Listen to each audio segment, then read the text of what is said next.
David Banner declares he won't do any business with a man that cheats on his wife. If you're not loyal to your wife, then why the hell should you be loyal to him as a business partner? Some people, they don't cheat on their wife, but they cheat on their taxes. I don't know if the two are necessarily transferable. Toxic masculinity won't allow most men to agree with him just because it sounds better and cooler to say bros before hoes. I'd like to kick it off with something that I thought was really weird, right? And I don't say weird. Let me just say it's funny because the guy's name is David Banner that I want to talk about, right? And in this case, he's not seeing green, right? See my Hulk joke? Okay, maybe you didn't.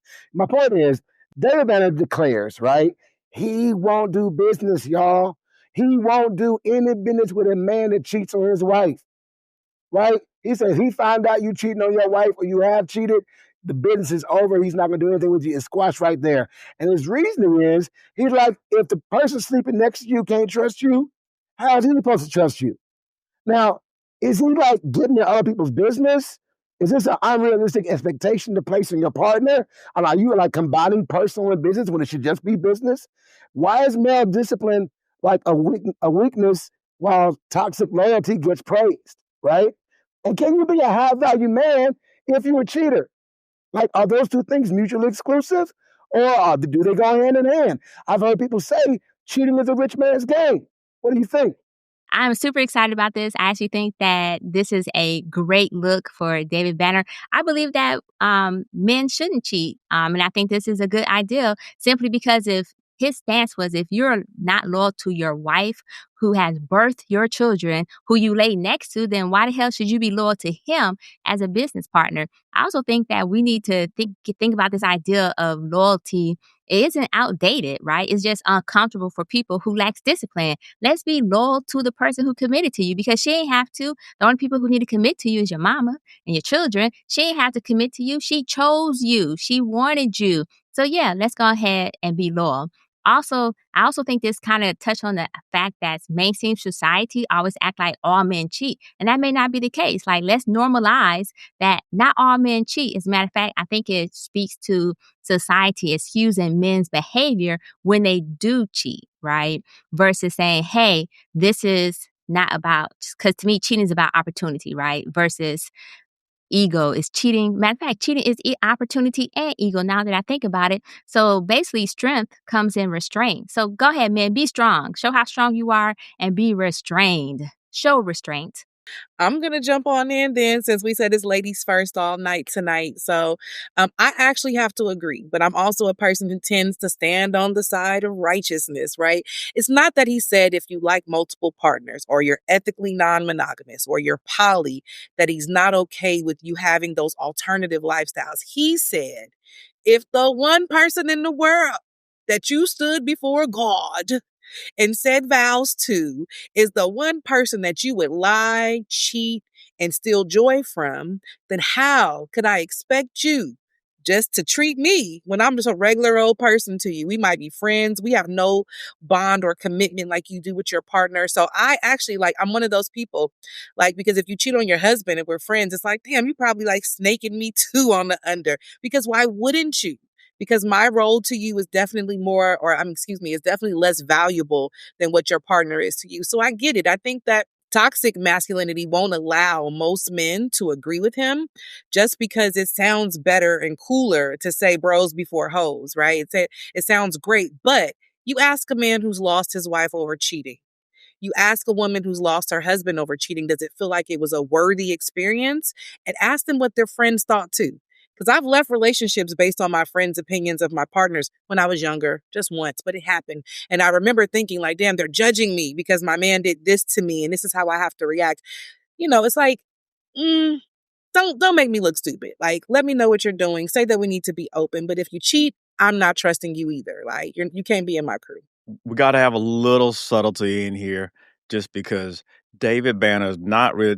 I kind of agree with his general overall tone, but he's got to take into account too. Most men aren't going to say, "Hey Jay, listen, man, look, my wife ain't give me no buns in 9 months." So I mean, that's just an uncomfortable thing for most men to admit. So I'm going to cheat and doing my thing on the side, because you can't really cheat on your roommate because she 9 months out the game, But I think there's some other issues that could stem from the cheating because people just say, "Oh, you should just leave." Like, look, Dave, don't look. We got to not be silly. It's not that simple. You have the money, you got the kids, you might have investments. It's not as just simple as breaking up with your girlfriend and unfollowing her on Instagram. So, unfortunately, sometimes cheating, quote unquote cheating, is the only out. That's the only choice left to the person. So I think there's a little more nuance that's got to be kind of taken into account.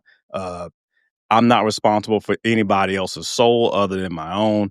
I get his overall point, but let's be honest. There's some people like they don't cheat on their wife, but they cheat on their taxes, or they don't cheat on their wife, but I don't know, they still pins from work. Like I don't know. I don't know the two are necessarily transferable. It could be, but I don't think that's necessarily the case. So I think there's just a little more nuance in there. But that's my take. Devin, you raised a very interesting point, right? Because I hear the ladies are saying, and I hear about, oh, if he cheated on her, what's he going to do to me? I do that argument, okay? And we can make that argument with anybody who treats anyone a certain way we don't think we would like to be treated. And it's possibly a valid argument. And Devin, I hear what you're saying, like there are sometimes extenuating circumstances, but I have to sound like I'm agreeing with the women, even if I'm not, right? And here's why. Because I do look at what you said about, a person could cheat on their taxes, or a person could cheat on this and cheat on that. But a person cheating on their spouse, it shows a couple of things, right? And I'm no judgment, you know what I'm saying? No judgment. I'm just facts right here. It shows that this person can be right next to someone and deceive them. They can have somebody who's with them 24/7 or someone who's with them more time in the day, knows their habits, knows their tactics, knows their tells, and they can still actively deceive this person.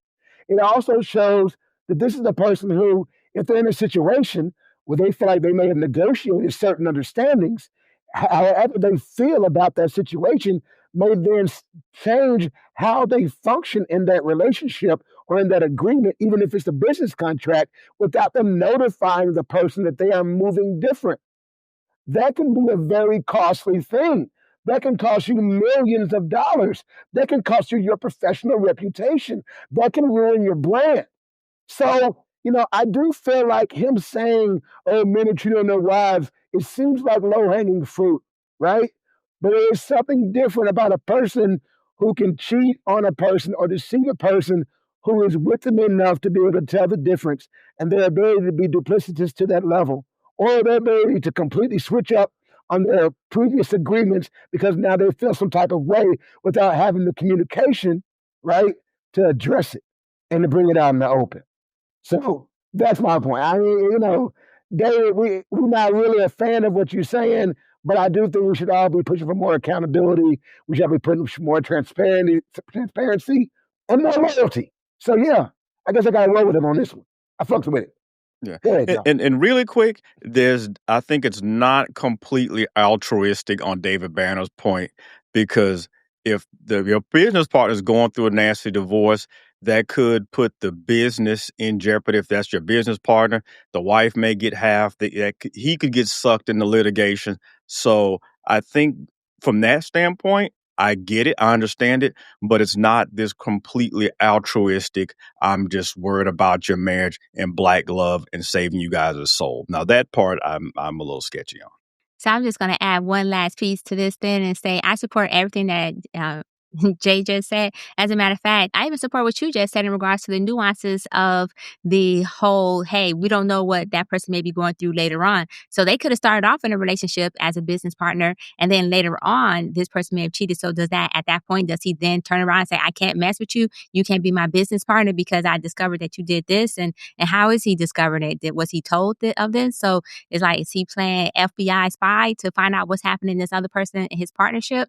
And so I do agree that while I support the statement 100%, I do understand that there are nuances that may not necessarily be what he pretends it to be, right? So I do understand that.